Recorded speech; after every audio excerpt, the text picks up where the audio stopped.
What is going on, everybody? I'm the Aggro, bringing you Armor with Aggro for the first time on the Goldenrod Radio group channel. So what Armor with Aggro is I give an analysis of a form, like, there are many things that make competitive play in Pokemon. I'm analyzing them one at a time. So I figured, with the recent change to the Baton Pass clause, I'd like to sit everyone down and explain why. I'm behind this Baton Pass ban thing. I'll explain what it is.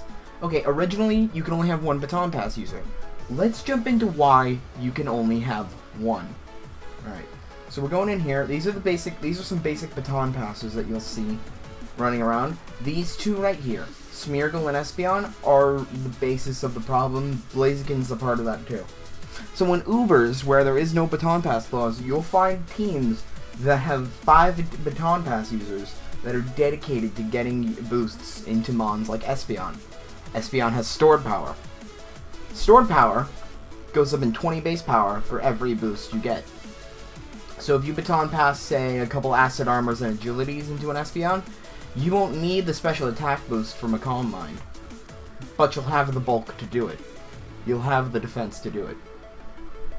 Or Blaziken can Baton Pass a huge amount of attack or a huge amount of speed boost into something. Or just keep it for itself, and if you're not running bulk up, you can run like an attacking move like High Jump Kick and just run through people. So the biggest threat here right now is I feel like one of the easiest ways to Baton Pass is Smeargle. It gets every possible stat boost move that you can think of, almost. And it gets Baton Pass and Spore. Spore is a never miss sleep move. You have to have a grass type or a Mon with Overcoat or Weather Goggles. There's an item called Weather Goggles. Safety Goggles. Be aware of this item. It can be incredibly useful to you. Safety Goggles makes you immune to powder moves and weather. So if you have a sturdy Mon that you don't want to die to Sandstorm or Hail, think about Weather Goggles.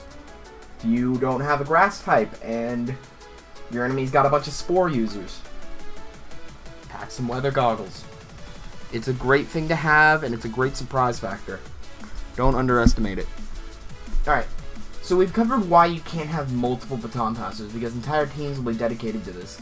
And people just couldn't figure out a way to stop, because Magic Bounce would prevent roaring and stuff, and it was really hard, and it was really annoying and unfair.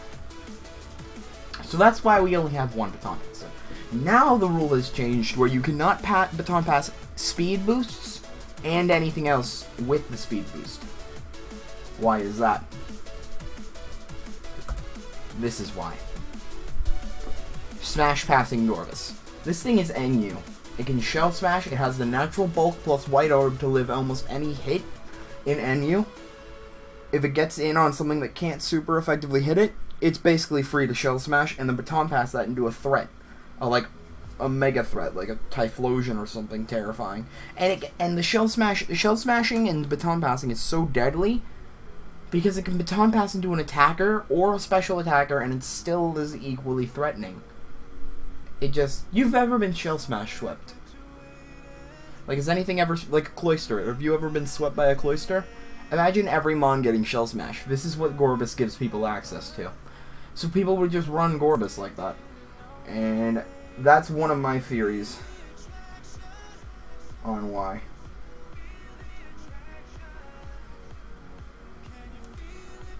So, let's go into a little bit of a lower tier, but a very common. This is the Baton Pass that everyone knows. Ninjask. Ninjask is, its one goal in life is to Baton Pass a Swords Dance and a Speed Boost into another Mon. This thing is so easy to predict, I don't understand. This is not the cause of the Baton Pass ban. If you all think it's because Ninjask, then you've never really fought a Ninjask, because I'll explain to you a couple reasons why it's super easy to take out a Ninjask. Alright, then we have Scolipede, which is an OU Baton Passer. This thing has a lot of natural bulk, a lot higher, or a good speed. It has access to Iron Defense. Heck, this thing could be a sweeper of its own. It could have Mega Horn, Rock Slide, Earthquake, Poison Jab, Life Orb with the speed boost, and it'll just run through people if it wanted to. It's pretty dang good. So I've run through the baton passers, and I've given you an example of what they would baton pass into. Let's give you some checks. I almost deleted my team. Alright, so here we've got Bishop with Taunt.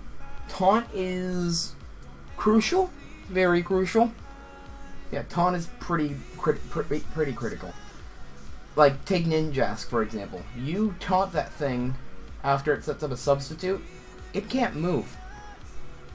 It's gonna have to leave. And it wasted a chunk of its health. Then you have Pursuit. Pursuit is such a mind game like thing, though. The point is, the baton passers are meant to take a lot of hits and then switch out just as they're gonna die and give them all the boost to a full health mon. So if you pursuit them, say they're about to switch and they have like 20 HP and they're about to baton pass. Click. If you pursuit on them, they're gonna die, and none of those boosts are gonna make it to their target. You've successfully stopped the boost. You've successfully stopped yourself from getting swept. Sucker Punch is good because they're gonna be whatever they pass into. If it lives the pursuit, is gonna be really fast, and so a little bit of priority chip damage is good. Iron Head also just good. If the baton passer is slower at you at the start, you can probably bank on a flinch or two, or it's just good stab. Next we have Gothitelle with Shadow Tag. Shadow Tag, while it blocks Mons from escaping, it doesn't block Ghost Mons, or it doesn't block Volt Switch, U-Turn, or Baton Pass. Be aware of that. You can't trap something with... You can, but they can U-Turn out or Volt Switch out. So, be aware of that. They can't... Don't try to trap a Mon that you know that has a switching move. So, what this is for is it has Trick. This is meant to either trick the Baton Passer, lock it into a boost setup move so it can't move. It can't Baton Pass that. Or, if they're already faster, trick the Baton Pass target. If you lock the Baton Pass target into one type of move, you're giving yourself more of an opportunity to be able to defeat it. If, like, a Psychic Sweeper is locked into Psyshock now, and he kills me, I have a Dark type or a Skill type now. You're not as threatening. But he was also carrying, like, Focus Blast, and he could have just mauled my team in half, like, cleaved my team in two, if I hadn't tricked it. Then it's got Protect, so you force it to make a choice. And you can't, now they can't switch, typically, because you have them locked into Shadow Tag, so they have to make a pick here. Or they have, yeah, they can't switch. Next we have Whimsicott, Prankster, Leech Seed, Substitute, Encore. Little known fact about Baton Pass, it passes Leech Seed on too. If you can't stop a Baton Passer, throw a Leech Seed on them. Let them whittle down their target. Substitute, Protect, Encore them into their boosting move if you can. If it's too late, do the Leech Seed, Sub, Protect nonsense as long as you can to try and whittle down the target if you can. That's always that always kind of works out. We've got Quagsire, Unaware. Unaware is a great ability, very underestimated. It ignores Pokemon stat changes when taking or doing damage. So they can have all the boosted attack in the world, but it's still going to do normal damage. Quagsire is, yeah, he doesn't care. So here's a custom Talonflame set for you, for people running into OU Baton Passers. We've got Brave Bird, we've got Taunt because we're really fast and we can taunt people. Brave Bird is priority. If you can hit them and kill them before they can Baton Pass, because you'll have priority, then that always works out. You can Flare Blitz if you want to predict them to Baton Pass into something that you can Flare Blitz. And here it is. It wouldn't be an armor with Aggro if I didn't give you an Aggron set. This is the ultimate phasing Aggron. It's got Dragon Tail, Roar, and Red card with Sturdy. This basically why so many phasing moves is because there are Mons with Soundproof, Magic Bounce, yada yada yada, that block Roar. There are Fairy types that block Dragon Tail.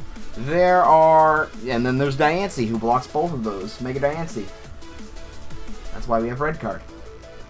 You can't hit this Aggron and not get phased. So this is the anti-sweep Aggron. It's also got Metal Burst. What Metal Burst is, it's like Counter and Mirror Coat in one. If hit by an attack, it returns it with 1.5 the damage. If you take an Aggron at max health down to Sturdy, and it hits you with a Metal Burst for that damage, you're dead. You're dead. There's no way around it. You're dead.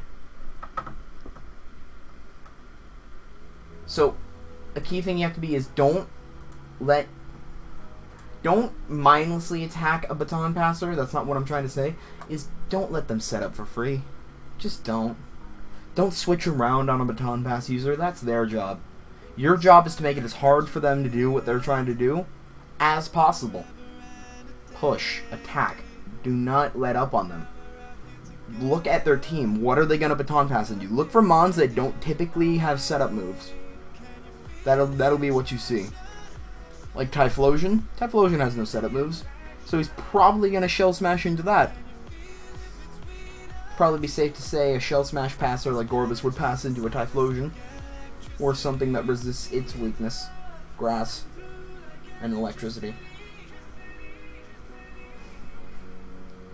Anyways, that's the mindset that you should keep when you're facing baton pass users. Keep in mind that you have phasing moves, taunting moves, encore, copycat. You have all of these amazing tech moves. You don't need to just attack people. Fight smart. Just fight smart. Don't hit against the wall. Don't hit your head against the wall when you can walk around the wall. Everything looks big and intimidating until you take it down. Alright, I've been the Aggro Aggron. You've all been awesome. This has been the first Armor with Aggro. I'll see you all.